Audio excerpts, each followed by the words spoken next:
Oke, reel dikas DC ya, sisir ya. Oke, di bagian spool kalau berlonggar ini kan goyangan. Oke, jadi kita kuncikan.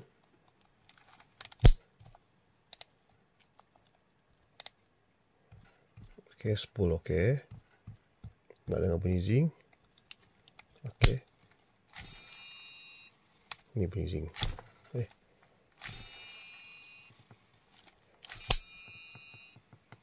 Oke, zing. Jadi masalah yang pertama, hal itu bila dah bagi free kan, akan bunyi, ada bunyi. Oke, yang sekarang ni bila kita kunci spool tension ya, ketat sikit.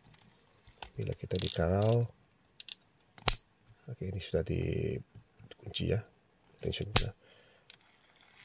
Oke, bila dikarau ada bunyi.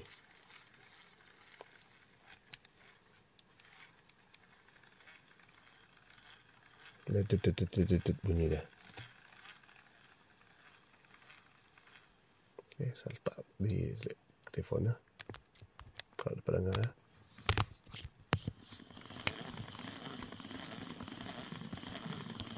Oke, bila kita kayuh kan akan terasa tak stop lah.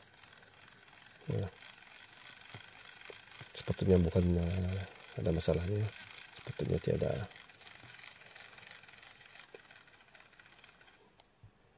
Ataupun kecuaian ke apa. Bila di free betul-betul kan. Oke. Ada sikit juga tapi tak berapa. Bunyi zing memang ada.